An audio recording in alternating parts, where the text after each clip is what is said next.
Today's video has been brought to you by Dakota Lithium. You can visit them at dakotalithium.com.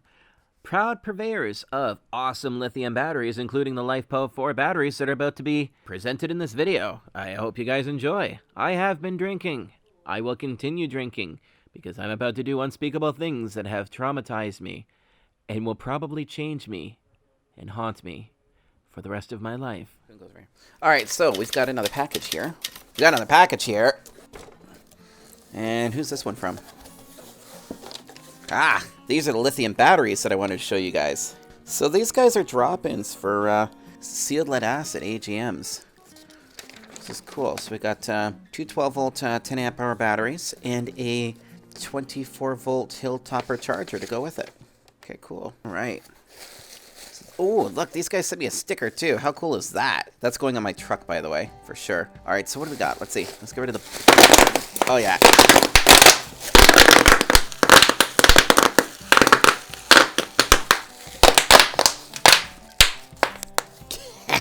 Awesome. I like that. Let me turn up the volume a little bit. I think I had the volume too low on my microphone. That probably fixes that. Okay. I'll level the track after anyway. All right, so let's see what we got in the box here. So these are clearly the batteries. There's one. There's two. And here is the charger. Ooh. All right, well, let me get the Peruvian bloodletting knife out. We shall use this for opening the batteries here. Oh, they're already open. Cool. Well, that's kind of anticlimactic. There we go. Now to resheath the knife. It needs blood. Get in there. Thank you. There you go. You can go back in my backpack where you live. Okay, so let's take a look at this charger first, actually. I want to just mix things up a little bit. So, we got... Oh, what's this? Okay, so this is the charger for it. Okay, ooh, that looks cool. So this is basically just a lithium charger. What's the output on this? 28.8 at 5.2. So these actually charge a little bit higher than regular AGMs. So that's actually kind of a good thing. Cool. This is actually a really neat charger. I'm kind of excited about that. Okay, and we've got our power cord now to the batteries. This is what I'm very excited about. Oh, look at that. Look at that. Isn't that cool? Okay. So, by the way, thank you, Dakota. So the reason why I specifically ordered these guys is because many of you guys want to go lithium in your plants because, like, you get longevity out of them. They're not as intolerant to specific situations that you can run into with AGM batteries. And in some cases, they just have better shelf life. I mean, if you let one of these guys sit as long as an AGM with full charge, the AGM will be useless after a few years, whereas this guy will be good.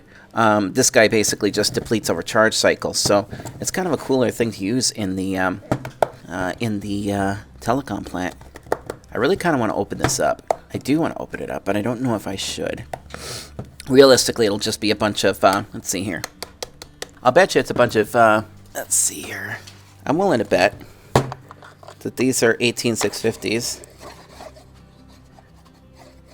Yeah, it feels like 18650s. So there'll be 18650 cells in here. Yeah, I can feel them. They're 18650s through here. And then there'll be a BMS up top. And here's battery number 2. And yes, I do intend to actually use these in a plant. We're going to be testing with these. I want to see what these guys will do out in the cold. Yeah, so anyway, these guys sent me these cells so that we can test them out and see what they're like, because I think that in the WISP community, in small telecom, you might find that these guys are going to be pretty awesome. Why? Because they weigh less, so if you do have to haul them up a tower, they're a lot lighter to take up the tower with you. With these guys here, if you're in a moderate climate or you've got decent climate control inside of your enclosures, you don't have to worry too much about these guys. You don't have to top them up because they're lithium. They have a better idle time than the AGMs do, so they last a lot longer that way. There's like a lot of big benefits to these guys. Sure, they do end up costing you a little bit more, but they do have the benefits to them. So this is the quick peek at them. I really should throw these things on a carbon pile tester. My actual battery tester is not here at the moment. It is actually, I have loaned it to a friend who is repairing some power supplies for me. So he's using those, that to test these. Now, the testing that I have lined up for this bad boy, or this set of bad boys, is one, we're going to put it in a harsh environment. So I'm actually going to put it outside in a car wash. It is actually going to live in a control room in a car wash where there is high humidity, and it'll be broad temperature swings. I should actually put this right here for the video. Let's go over my list. We have a list. It's not one of those lists, though. I know you guys are all waiting for me to go snap and, like, you know, end up on the news or something like that, but that's not going to happen. First of all, this literally weighs about a third as much as a regular lithium cell. So this is a 9 amp hour. This is a 10. This 9 amp hour is technically really only 5 amp hour. This 10 amp hour is actually entirely 10 amp hour. The weight? This one battery here weighs more than these two batteries here, easily. So 20 amp hours of lithium, and this is LiFeP04, lithium iron phosphate. Actually, 20 amp hours weighs less than half as much as a 9 amp hour, technically 5 amp hour, AGM battery, just to let you know. So let's go over this list here, okay? We got our batteries here. Yeah, this is all movie magic because I've already had one apart. Ha! Alright, so let's look at our list. Capacity comparison. Well, that's pretty simple. So the comparison here, our life cycles, I need to get some goat action and some raccoon. We got AGMs are 200 to 3,000 life cycles, realistically 500 depending on the state of charge, so that depends on how you treat them, right? Oh no, this pen's no good. That bothers me. Alright, we'll go like this. Check. Okay, so LiFeP04, you can get 3,000 to 5,000 cycles out of it, and that's if, like, we're talking full cycle, that's completely depleted down to 0 and right back up to full charge. You can do that 3,000 to 5,000 times, so that's not bad. I mean, like, already the minimum amount of life that you can get out of an AGM, or sorry, maximum out of an AGM is the minimum out of a LiFeP04, right? What's next on the list? Does the BMS have a low temp shutdown? We're going to find that out shortly. Take a close look at the nipple strap. Who makes the cells? Who makes the BMS? Yes, we're going to look at all that stuff. Now let's look at temperature. The AGM is good down to negative 25°C, but if they discharge, they will freeze and split. These AGMs, if you run them dead because they have water in them, they will freeze solid and they will split. And the sides will split open, and if you're using flooded lead acid, the flooded lead acid will leak everywhere as soon as they thaw, so it's not good, alright? But, let's take a look at something else here. LiFeP04 batteries operate in the same range, look at that, I forgot an E there, E's. Operate in the same range, but cannot be charged under 25 Fahrenheit or -3 Celsius. The lithium cells, or the plates inside the cells, will crystallize and deteriorate below these temps if charged. They are still usable down to -13 Fahrenheit, though, -25 Celsius, though at a greatly diminished capacity of roughly 10%. So yeah, these guys will operate in the same conditions, and they pretty much have the same kind of flaws with them. You need to keep these guys charged in low temperatures, and you can't necessarily charge these in low temperatures, so you need to think about some kind of a enclosure warmer, which doesn't take much power. Realistically, it does not. We're going to be going over enclosure warmers at some point, by the way, to keep the temperature at 0. Because 0, and the equipment will probably keep it close to that on its own, right? 0 is a safe operating temperature for these guys here. And if the enclosure does get very, very cold, realistically, they'll work in the low temps. They'll just get damaged if you try to charge them at too low of a temperature, okay? Maintenance at high temp. Okay, AGM may be sealed. Okay, so now let's take a look at this. So this is the maintenance aspect of it. So AGMs may be sealed, but will lose water over time. Let's show you about this. This is actually a dead AGM. So I just pulled this out of my shitty battery pile. Let's cut it open. That was awesome. All right, so let's take a look at what we got here. We got these little rubber caps here. Here, I'm gonna open another one, and I want you to listen closely. Listen, listen. You hear that little... That's because these guys are vacuumed. What's happened with these little guys here, these little rubber caps are literally just that. They're a little rubber cap that sits over top of the vent. So what ends up happening is that as these guys vent, as they charge, they'll gas. All AGM batteries, you know, that chemistry it gases as it charges. Especially if you take these things above duty to 14.2 or 15 volts, which is where you desulfate the cells. We can go into that in another video if you really want to. So these guys will actually heat up a little bit, and they'll actually gas off H2O gas, right? So it's actually hydrogen sulfide gas, I think, so because there's an S in there, right? But as it leaves the cell, it doesn't replenish. So slowly, this will create a vacuum internally to the point where the cell no longer functions. All the moisture leaves the cell, it becomes useless, and you'll get a negative pressure inside the cell. So that's kind of what happens with these AGMs. And if you get them really hot enough that the moisture will actually, push out because of your dew point change, in a really hot enclosure, they'll do that. The LiFeP04s won't do that.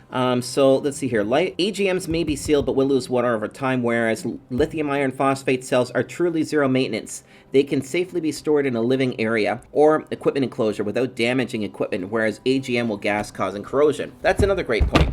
These guys here don't gas. They don't. And in the fact that they do not gas, these guys can be used almost anywhere, just like a laptop. God, it's so light. And they don't produce any kind of noxious or corrosive gases. They're really actually kind of awesome. All right, so we've covered all those points.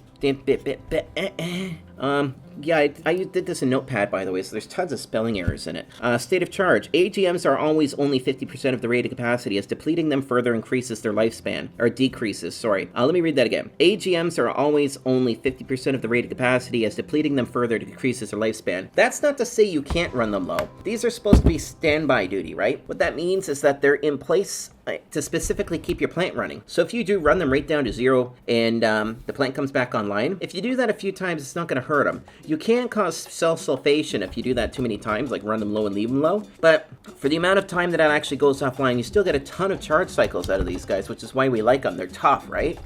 So yeah, there's that. But these guys here, lithium iron phosphate, can be completely discharged to 100% of the rated capacity without affecting the life span of the cells. So you can take these, these actually have literally twice the capacity at the rated amp hour. So this thing here, like I said, is 1/3 of the weight of this, and it has twice the capacity of this guy, technically, because realistically, this is 9 amp hour and you're not going to draw it right down to zero. This one's 10 amp hour and you can draw it down to zero without damaging it or reducing the amount of cells, because remember, the minimum on this is 3,000, the maximum on this is 3,000. Big difference. Okay, what's another point that I need to cover? I'm making sure I cover all the points that people ask for. Charge cycles. Lithium iron phosphate, a complete charge cycle is literally just that. Complete depletion to complete recharge. From 100% full to zero, back to 100% full. Meaning that the minimum charge cycles are at least 3,000, whereas with average usage, not completing full discharge cycles will last much longer, at more than 5,000 plus cycles. Because that's the thing. You're not always going to be discharging these guys, and they have a much longer shelf life than an AGM battery. All right, I think that's all my questions. And then up here are some things that I need to follow now in my little teardown. So we're going to do a teardown of a battery. Do not try this at home, folks. Do not. All. This is stated right here. Do not dismantle batteries. I am an idiot and know what I'm doing, okay? So I have worked with this sort of shit for a long time, and you guys have seen my videos, so you know that I do electronics, okay? That being said, I have a lot of experience working with different battery chemistries and types, whatnot. And so I have, not saying that I'm an expert at this, but this is something which I'm used to doing, so I know how to do this safely. So let's put this one aside, because I am going to be putting both the batteries back together, because I'm going to be testing them in a plant to make sure that everything's happy, okay? But in the meantime, one of them has to come apart for the sake of science, all right? Because I have questions that need to be answered. So this guy, I'm just going to put it aside. I'm going to put that over here. And now this guy here, I've already taken apart because I already did one taking this video and realized that it sucked. So I ran it past my buddy Lithium Joe, and him and I together came up with how I should do this video so that it's actually useful to you guys. So first of all, let's take a look at the top here. So we'll look at comparison of these two here first. So here's your typical AGM, right? You see how it's glued top down, and then there's vents in here. This doesn't have any vents. It's actually just a nice, pretty sealed package, right? And by the way, getting into these is a real pain in the ass, so that's another thing. All right, so now we need to get into this guy. Now, if we're lucky, I don't want to get too rammy. I'm going to use my shitty nippers and not my good ones. I'm going to use these cheapies. I already hot glued this back together because I do intend to use both the cells together in a plant that I'm building. So let's see here. I could probably peel this apart again because I only hot glued it, right? All right, here we go. Yeah, it's coming apart. There we go. God, that hot glue gun's awesome. So if we look here first, look at the terminals in this guy. See? Different type of top. There's your cells, right? So what I'm going to do first, I think, is I'm going to carefully desolder these. Remember, red's positive, black's negative. Hey, hey, don't screw that up. Now I'm using this tip specifically for a purpose. There we go. It's because I wanted a tip that'll cut plastic, because I'm going to use this to open up the container. Okay, let's see here. Bear with me as I desolder this. There we go. Okay, so we've got the lid off. We've delidded this thing officially. I don't think I can easily take this out because there's some foam packing. Let's see if I can just do a little slap. No, she's glued in. So let's cut this guy open then. So I'm going to do this from the back because I want to keep the nice part nice. So we're going to do this very, very carefully. I'm going to take this apart on the seam here. There we go. Yay, phosgene gas. And for those soldering iron snobs out there that are going to crucify me for using my T12 blade tip, look, I never use a blade tip because I don't do a lot of the repairs anymore, okay? So I figured that this is a great opportunity to use my blade tip. There we go. Okay, let's get into the other side now.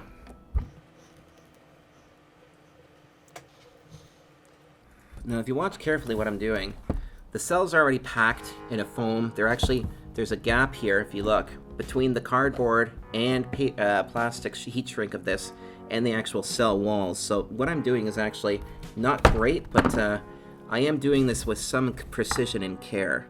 This isn't just a random, I'm just going to try to do something stupid. That's on my B channel. Mind you, if I do blow up in this video, that'd be pretty awesome. I'm going to be starting to live stream my videos shortly so that when I'm filming them, you guys get to pre-watch it before I actually publish it. Which, you know, somebody was saying that that might actually be a lot of fun. So, what I'm trying to do here is I'm simply trying to weaken the plastic so that I can pop her open. Okay, so now, we're lucky, I can peel this apart. Yay! Oh, the cringe, right? Let's see. Oh, it didn't work. Son of a bitch, that's why I have my scissors. Okay, let's see. Maybe I can get in on this side. These are definitely built well, and this is definitely a great way to show that. That I'm having a hell of a time getting into the damn thing. I gotta make sure that I don't short it out at all because I don't want to end up like, you know, blowing up. Mind you, lithium cells are actually pretty safe to work with if you're careful. You know what you're doing. There we go. Yeah, I'm gonna actually just have to cut straight through. This is really thick plastic. Good job, Dakota. Very thick plastic. Here we go. Cool. Phosgene gas. Yay. Let's see if I can just manhandle it. It's being a real bastard. Sorry, guys. This is, I think, one of those situations where y'all will probably do one of those zippy speed ahead things to get through this part because it's a long, arduous process. This is really thick plastic, by the way. I should probably take a measurement of that. There we go. Through the first part. Does that make it easier? Nope. Gotta take off the other side now. Bloody hell. Like I said, Dakota, you guys did an awesome job putting this thing together. And once again, thank you for providing these batteries. I don't know if you guys expected me to actually do this to them. I really hope that I didn't upset anybody by doing this, but, you know, this is for the sake of science. We are doing an indiscriminate review video, which means doing a proper tear down. There we go. Okay, here we go. Got the side off of it now. And as you can see, I haven't affected the electronics at all.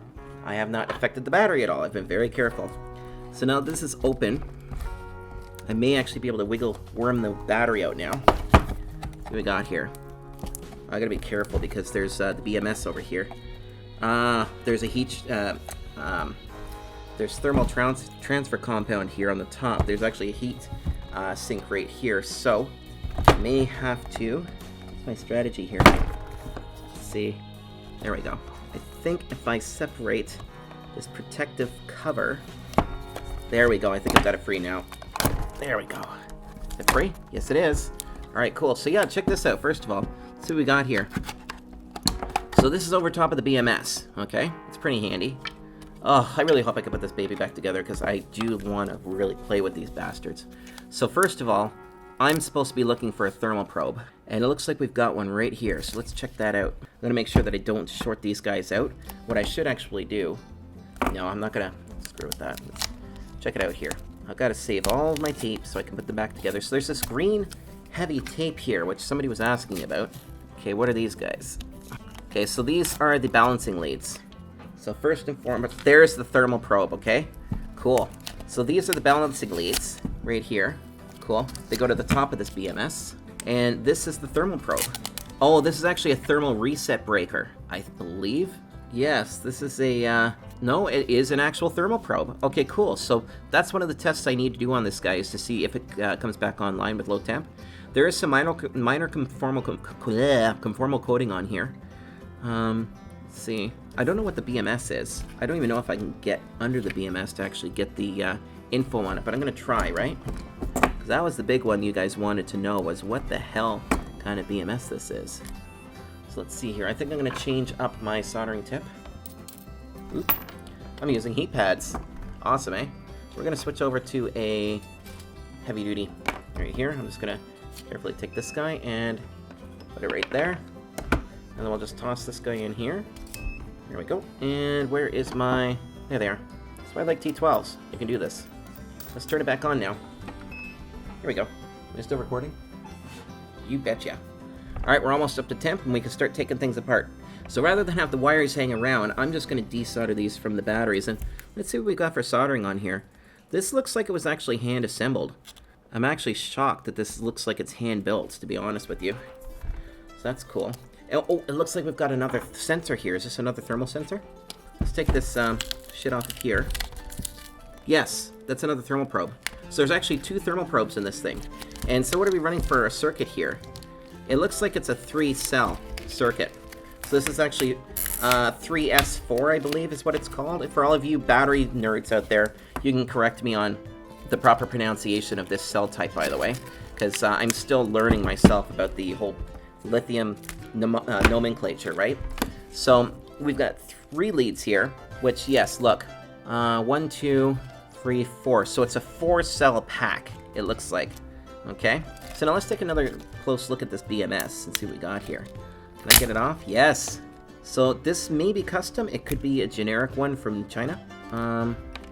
What's the rating on it though? BMS 4S, 10 amp through 5 amp. So that's the maximum draw is 10 amp it looks like on this guy here, which is not terrible. That's actually really handy. Okay. Is it 10 amp? I'll have Lithium Joe do a comment on the video as well so that we can confirm all this. So it says BMS 4 SAM 10A-5A.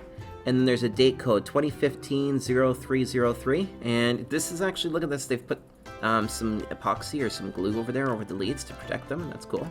Alright, so this is the BMS. There's nothing really informative on it that we can use to see exactly what BMS is being used here. Alright, you have no idea how much this hurts me to take this cell apart, by the way. I am not joking about that. I was really excited to get these and play with them, and I will be putting this cell back together, obviously. But I really did not want to take this thing apart because it's so beautiful. Okay, so now let's take a look at what we've got for welds here. So it looks like we've got 3 spot welds. This is a, where's my checklist? This is another thing which I was supposed to look at was the, let's see here, I'm just going to check this off. Okay, who makes the cells? We're about to find that out. How is it put together? Welds. Okay, so as far as the assembly, let's take a look at this now. So we've got 6 dots here, so that's 1, 2, 3 spot welds on it. That's 3 welds per cell. Cool. All right, and I think what I'm going to do, because I have a welder now, by the way, which was actually kindly provided by, I believe it was Wolf Broadband, sent me a spot welder for batteries. Okay, so let's take a look at this 26650. Oh, don't want to do this. Jesus Christ almighty. Oh, why, guys? I mean, I'm doing this for you. This is all for the Wisp community, but, I don't want to take this battery apart. So as far as glue between the cells go, I hope this answers it for you. Look, it looks like, it's more of this tape, but it looks like there's 3 packs here, right? So, let's, I don't want to take this apart, for the love of Christ. Now I gotta spend the time putting this fucking thing back together, you know? Oh, this pains me. You don't even understand. I'm gonna, slip this apart. There we go.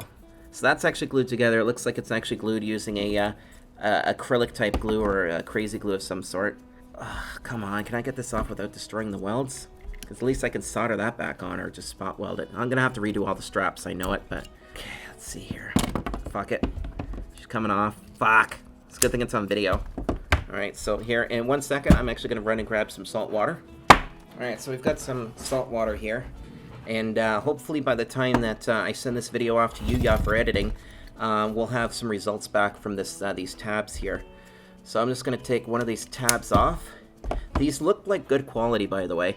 For you battery nerds out there, that's nice and shiny. Like, it does look like nickel for sure. But I'm going to take this and just drop it into this salt water here and see how it reacts, okay? So now let's take a... this really sucks, guys. Looking at the... this saddens me.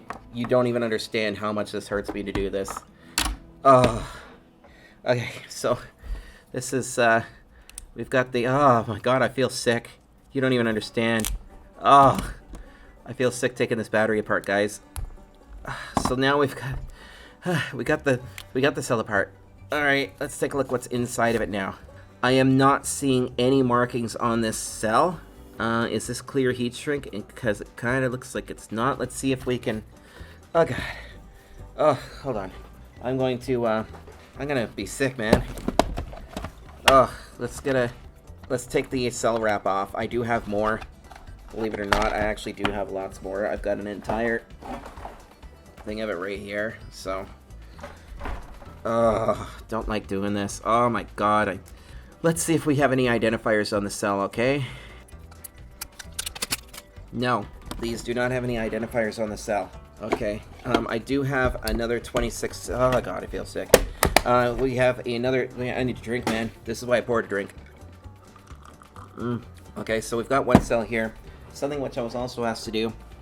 This 26650 here. This is an actual lithium. It's not a lithium iron phosphate. This guy actually came out literally 4 amp hour. It actually came out at 4.2. So we're going to do a weight comparison of these guys. And then just to make things fair, I will actually take the jacket off of this one as well. Or you know what? Let's do this. Let's see how much the jacket weighs. Okay, 0.71, okay? Alright, so let's do this. Hold on. There we go. Alright, so how much does this guy weigh? Overload. So that weighs more than 400 grams, clearly. Let's see if we can do this one then. I found this scale in the lobby of our building. I was kind of hoping that it might be useful, but apparently it's not. Alright, so that's definitely useless. So anyway, let me just do a rough comparison. Let's see here. Yeah, you know what? These are nearly the same, so I'll bet you these are the highest capacity cells that they could get their hands on for these packs. And that would mean that most of the packs that they're building are about the same. So, let's see here. So, the welds on these things are great. These are great little cells. If I'm to give you a description, actually, just in case you battery nerds might actually know. So, I'm showing a nice black seal on the top here. But again, there's like no identifiers on these little bad boys, right? So, I'm just going to set this guy aside now. Alright, so we've got this guy soaking in the salt water. Hopefully something happens before the end of the video, but if it doesn't, that means that these are great, and I have no doubt that they are. Let's see if I covered all my ground so far. Let's see here. Does the BMS have low temperature shutdown? It sure looks like it does. Nickel strap. Who makes the cells? Who makes the BMS? How is it put together? What's the cell capacity? How are the cells held together? Example, glue. Kapton tape, double sticky. How many spot welds on the tabs? I think I've covered all that. What I will actually do, though, is I will actually stick this in my my Opus, and I can do an actual capacity test on this guy, and I'll just put it in the description below, and so we can take a look at that. But yeah, now I've got to do the shitty, arduous task of re-sleeving this guy, and then putting it back in here, and then re-welding all these tabs, reassemble the battery pack, glue it so that I can properly test it in a. We've got a cold cell we're going to put it in. And we've also got an oven we're going to try it out in to see if the cutoff occurs at the appropriate voltage.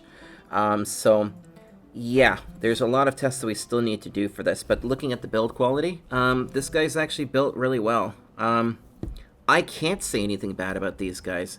This is a gorgeous battery, inside and out. And like I said, this fucking kills me to have to actually open it up like this. I mean, I'm doing this for you guys, and I am going to repair this cell so we can reuse it, but Jesus Christ, to have to do this is like dismantling your pet. It's like, holy hell. So, I think that's all I've got for you guys on these cells for now. Yeah, I will send this off for editing. I will make sure that I get a little bit more information for you guys in the description. And but anyway, like I said, these batteries here can actually be used in most climates. If you want to know where you can actually use these, like where you can save... God, I need a drink. Oh, fucking hell. If you live anywhere closer to the equator than I do, and I'm in Ontario, Canada, Texas, Arizona, Africa, any of the warmer climates, you have no problems using these batteries because you'll probably also have venting in your enclosures. If you're in the colder climates, which is anything north of New York, or, you know, that part of North America, or if you're in parts of Russia, or, you know, if you're really far south, you know, you're going to probably need some type of heater in your enclosure, like a resistive heat load. Yeah. If you bear with me 1 second, I think I actually have a resistive heat load I can show you. So, this is an example. Actually, this is a giant potentiometer, but heat loads look similar to this. You can actually get smaller versions of these guys that you can stick inside of your enclosures, little guys. And they're actually properly and safely built to heat your enclosure. You can use these guys for heating your enclosures. Some of us use light bulbs. And believe it or not, I think I've got one here. Believe it or not, you can actually use a LED bulb to heat your enclosure, by the way. You can use a, shit, I had one of the bulbs earlier.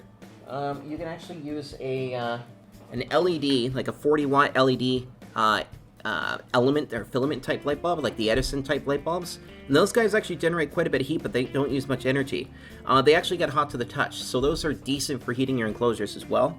It's one of those tricks, but I think this winter, we will probably do some heating tests to show you guys how to set up heating inside of your enclosures. And that will include the proper way and the safe budget way. And I say safe budget way because I have to stress, be very careful how you do heating in your enclosures, okay? You don't want to burn shit down. Alright, so now all that's being said, I'm going to give you guys a little closer look at the BMS so that you can pause it and take a look at this. Alright, we've got 2 thermal probes on the cells. I'm assuming one is for room ambience and one is for cell.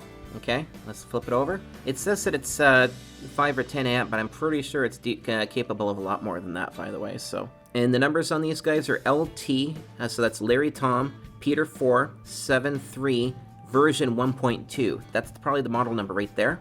BC4 for 4 cell, BMS-4 SAM, 10 amp-5 amp, 2015 0303 ROHS. Well, that's good. It's ROHS compliant, or at least it claims it is.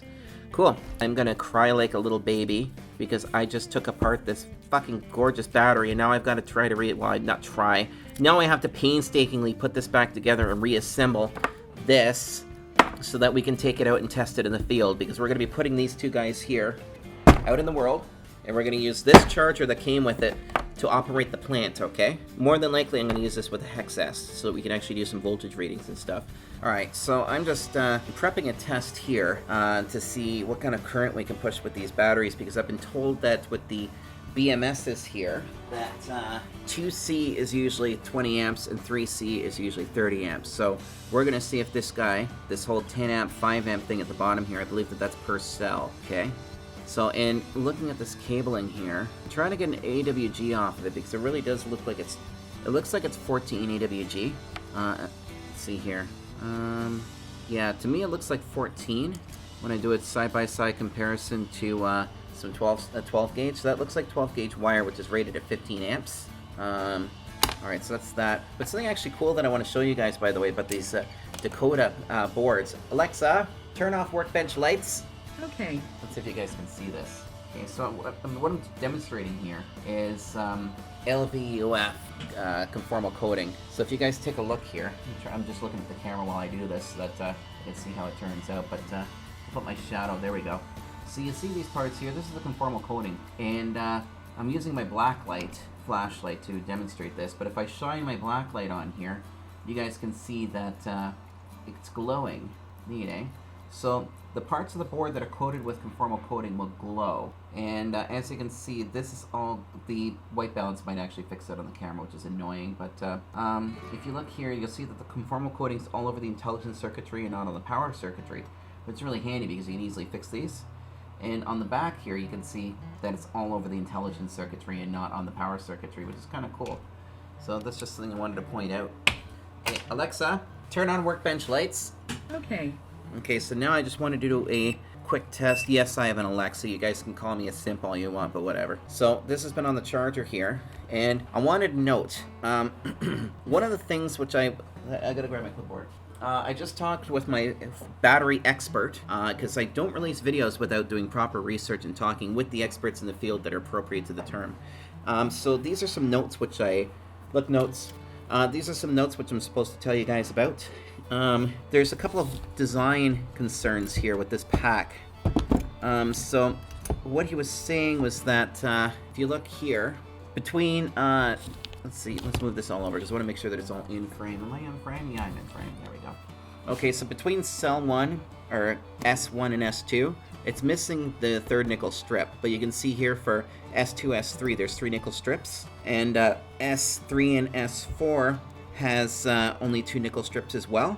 The packs were actually glued together with crazy glue, although they do have this, they're very well adhered as far as I can tell. The cardboard's nice for separating the cells in addition to the heat shrink that's on the packs as well. There's a couple of concerns looking at the solder here, that the soldering job that was done on these guys was a little bit subpar. That was another concern that was brought up. Because like if you look at the solder on here, usually you can get nickel plate, BMSs with nickel plate actually pre-solder to this for you, and then you can weld your tabs onto these. But if you look at the blob here on the solder, okay? So this, you can tell this pack was hand assembled, okay? But if you look at the blob of solder on here and the leftover flux, this is just a quick, dirty soldering job. There are through holes here, which can be used to put these wires through as well if you're going to do it that way, where you would solder it on and then you would have it come off the board in a nice flush manner, right? I know that they're going for flush mount here, but with the amount of lift from board to the top of the blob, you could have easily just stuck that through, bent it, and it would have been perfectly fine. So the soldering job's not amazing on here. But again, it does have everything that it needs, and it is very functional. There were some other notes I'm supposed to bring up. The cells do not have any kind of markings on them. No, there's no service indications on them which tell you about the rated capacity or the manufacturer of the cell. So these are generic cells. The actual assembly quality, for the type of pack, I think it's pretty decent, but my expert is telling me that this pack was not assembled in the best manner possible. It is not a properly assembled pack. I guess it could have been done better, but I mean, we're looking at 2 different perspectives here. I think this was actually built fairly well, especially for the price. These are actually pretty good. I actually just checked, and they're about $100 US for one of these, and right now there's a sale where it actually comes with a charger, so that's actually pretty good. Let's see here. So we've done the UV test, we're about to do the load test on here to show you guys. And by the way, the charger has just cut off, so it's not advisable to put these cells in series. I was not entirely aware of that. The problem is that when you're dealing with lithium packs, you need to have your BMS in place to make sure that the cells are balanced when they charge. I'm actually looking at my unit right here. I don't have a reflective surface I can show you, but on my screen here, the BMS has actually shut it off. So the way that the BMS charges these cells is that when they reach full charge, the BMS will actually drop current. Okay, so that's a problem, because if you put these guys in series as they sit, you're actually putting a BMS against a BMS. What'll happen there is that the one cell will stop charging, and it'll break the circuit, which then means that the other batteries will not receive any more current, which then you can lose your balance between your actual battery packs, okay? So it's not a great thing. Not awesome. So now, let's do a quick current test, and then, should I do the current test? No. You know what? I'm all over the place today because it is Sunday and I'm overworked. Anyway, let me read off to you something, and this is stated on most lithium pack sites. So I did do my research. I'm going to read to you why you shouldn't put these guys in series and instead use a proper 24 or 48 volt pack, and then I'll tell you how we'll resolve that, and then we'll do the load test. So why can't lithium batteries be connected in series? Bedtime story time. It's not recommended to install lithium batteries in series because when a lithium battery is charging, the BMS is actively controlling the charge to the cells within the battery. Okay? The BMS prevents the cells from overcharging, balances the cells, and performs other tasks to ensure that the batteries are maintained correctly. Once the cells are fully charged, the BMS will go open circuit to prevent further charge going into the battery. This stops the battery from becoming overcharged. When lithium batteries are connected in series, and this occurs, the charging circuit is broken and the charger will stop charging the batteries. The battery that first gets to this state will be fully charged while the other batteries in the series string will not be. The remaining batteries will be unable to continue charging due to the single battery having gone open circuit. We confirm this, by the way. I'm sitting at 0 current right now on the power supply here. If you're going to series connect lithium batteries, we recommend putting one BMS over all the lithium batteries in a series, which will control the charge to each battery and ensure all the BMSs go open circuit at the same time, preventing any single BMS from completely stopping the charging circuit. Okay, that's a very good point. However, we strongly recommend to avoid series connecting lithium batteries. We instead recommend using lithium batteries that are designed and manufactured to the required system voltage. For example, a 24 volt, 100 amp hour RV battery system could be built utilizing 2x24 volt 50 amp hour batteries in parallel, or a single 24 volt 100 amp hour battery. However, we do not recommend using 2x12 volt 100 amp hour batteries connected in series. Once these cells have been built, they can be safely connected in parallel to add up to the required capacity. This way you always have full control over the voltage. So basically what it's saying here is that you can lose balance if you try to put these in series, which can cause all sorts of problems. Not to mention a lot of active supervisory battery chargers will have an issue using these if they are not designed for lithium. So your solution here is quite simple actually. You've got a couple to make this guy work in our plant designs. Is number one, you put these guys on a 12 volt charger and then put them in parallel and then use a boost converter up to the voltage that you need for your plant. Or number two is you get a lithium charger that's designed to charge the cells individually while still having the batteries in series. Okay, both those methods should work, but honestly I think the best option here is to just listen to what those guys said on that website, which I shall include the link for you guys, by the way, and just get a 24 volt or 48 volt cell and then parallel them. Run your lithium cells in parallel. So now as far as current testing goes, let's do this. I have got a monster heat lamp here. It is a 250 watt heat lamp, and I've got an inverter. Okay, so I'm gonna make sure that my connection to this shitty little inverter is really good. Let's see here. Yes, we're good. And we've got lots of, it's a very strong connection. So I'm gonna put my clamp meter on here. Release, you bastard. Okay, let's hook this guy up. Let's see how much I can push through this bad boy. All right. Okay, so I'm going to, there we go. We're firing the inverter up, and we're pushing nearly 30 amps right now, and this guy is actually working perfectly fine at 30 amps, okay?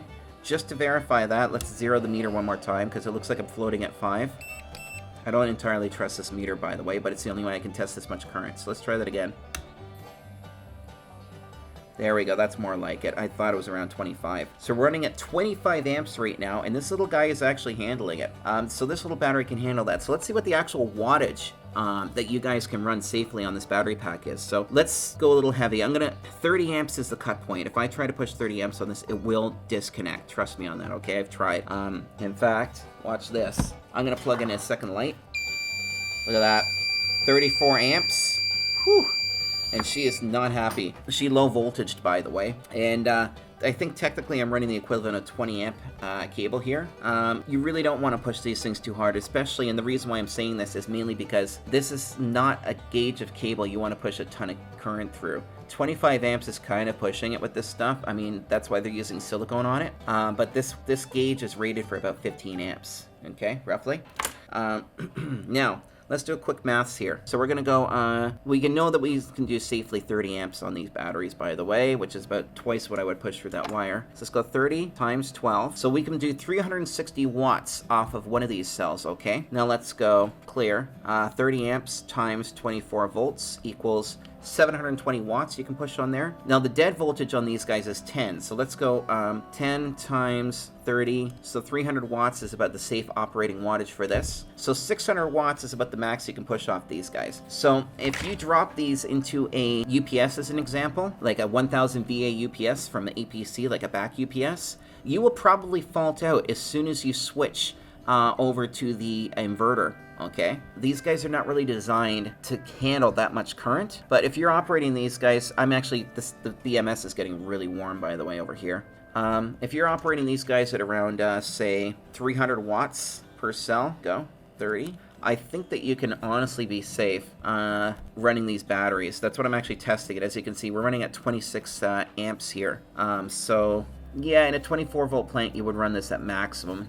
You know what, realistically, I think these would be fine in a 24 volt plant. But remember, heed my considerations there about running these guys either with the appropriate 12 volt charging system, or finding a BMS that allows multiple 12 volt battery input, or running these things in parallel and using a boost, or using the appropriate battery pack voltage. And by the way, it's getting really hot on both sides here at 25 amps, 26 amps. Getting really hot. So that's a little bit of a concern. Safely, I'd say you guys can probably push 20 amps, maybe 15 amps on these batteries and not have to worry about anything. So what would that work out to? Again, just take all the stuff that I'm puking out to you guys and just use it as the appropriate information for how you want to design your plant. Let's go safely within the constraints of the cable here, the wire. We'll go 15 times 10. So 150 watts per cell is roughly what you can push in a safe manner, what I would say. Not saying this isn't safe, but I mean if you want to actually operate within the constraints of this cabling, okay? So 150 watts. So you could easily put these 10 ampere cells into either 150 watts or a 150 watt configuration in 12 or 24 volts realistically. So that's the current section and a little bit of a nitpicking on the cell builds here that my expert wanted me to specifically cover for you guys, okay? And like I said, I'm trying to make these videos as thorough as possible so that you guys get the right information. And as I evolve with my channel, I will get better and better at covering all aspects of these reviews and these teardowns to make sure that everything that you guys need to know is covered. That is getting really hot to the touch, by the way. I actually have a switch review coming up for the YTech switches, and I'm going to make sure that I cover everything, including the temperature ranges and all that stuff on them as well. But if there's anything you guys want to see, this is actually a clip that I'm dropping in, by the way. This is an afterthought clip that Yuya's putting into the video to make sure this part's covered, but I'll probably say this at the end of the video anyway. Remember, if there's anything that I've missed or anything you guys need discussed or anything which you think I've done wrong, please leave it in the comments so that I can use that to improve on the next review videos I do for you guys, okay? That is getting really hot. Okay, back to the rest of the video. Nice and frosty. Let's see, our current temperature is negative 12 Celsius. So that should be more than cold enough. This has been sitting in here for about 24 hours. She's nice and frosty. Let's take her out and put her on the bench. Come on. Look at that. Oh, there's even frost on it. This is crazy. So we're revisiting this guy now that we've taken it out of the freezer, and she's so frosty. That is cold. Negative 13 Celsius. I also put this on the battery tester, and it came up to 38 milliamp hours, so that's 3.5 amp hour. Now, I'm going to hook this up to the inverter. Let's see, I'm going to put my test leads here. And here we go. So, let's get this guy hooked up. And we're going to do 2 quick tests. We are going to, 1, do a quick load test. And 2, put it on the charger and see if the charging protection works. Alright, so here we go. I am going to only run this because I don't want to damage the cells. I'm going to hook this up to my studio light, which will give me about, it'll give me about 10 amps on this thing. Here we go. Alright, let's see here. Look up negative first. Minus 13 is what this battery's sitting at right now. Well, I gave it a bit of current right there. And actually I should, sorry, you know what I really should do, by the way? Let's throw a voltmeter on here, actually. Let's see what the voltage is currently sitting at. That'd be a cool test. So we're at 13.6 right now. Let's hook up a light to it. There we go. I'm putting on a 100 watt, or there's a 120 watt studio LED light. There. Cool. Yeah. Look at that. That's at negative 13 Celsius. That's about the 1/10 capacity thing. My cats are about to freak out. Negative 13 C. Let's run it for a few seconds. Sorry, guys. I'm sorry, baby. I'm sorry. It's only for a minute. I'm sorry. Alright, here we go. I'm just going to put the amp meter on this as well. Stop. Let's,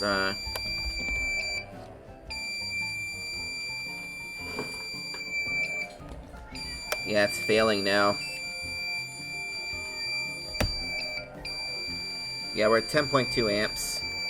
So 10.2 amps right now on this battery that's at negative 13 C.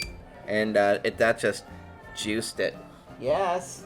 So now we're going to do the charging test, and we're going to see if the charging circuitry will allow this thing to charge while it's at negative 13 Celsius. Here we go. I'm going to put this at 14.6, and let's plug it in. Okay, so we will disconnect this guy here, and let's plug her in and see what she does. Oh no! It will let it charge at negative 13 C. That's not good. It's charging at 4.2 amps. This is actually taking a charge right now at negative 13 Celsius. The cells are at negative 13 Celsius internally. and this thing is still letting me charge them. Oh, that is really not good. So you're telling me there is no low temperature protection on these cells. That's not great to know, folks, which means that these cells can basically tear themselves apart. Note to self. So I'll make sure that I have this clip stuck into the video. This is another video where I'm going to have an afterthought clip in it, realistically, but I'm just trying to get them out quickly for you guys. So I'll have this stuck in there, but that's a really good thing to know. You can see the condensation on this. This was in the freezer at negative 13 Celsius. Well, it's negative 14 in our freezer, of course, because, you know, proper temperature standards. But that was in the freezer the entire night. So that was in there for roughly 14 hours. And I've just taken it out. It will run a load, as you can see, at a reduced capacity, which is normal for this battery chemistry. But it also allows it to charge. That is really not a good thing that these guys can charge at such a low temperature. Holy hell. Good to know. But anyway, yeah, cool. So there you go, guys. Yeah. Oh God, this kills me. I hope you guys enjoyed the video today. Remember our sponsors from Dakota Lithium. And yes, please like and subscribe. And if you guys are hardware vendors out there and you're looking for getting into the WISP market, I will by all means help you guys get into the market, because everybody in the telecommunications industry is always looking for new product that will solve problems that many of us have. So that's that, guys. And have a great night. Like and subscribe below. Thanks everybody for watching. Hope you enjoyed. I'm gonna go cry now. Okay? Bloody hell. My batteries. I gotta put it back together.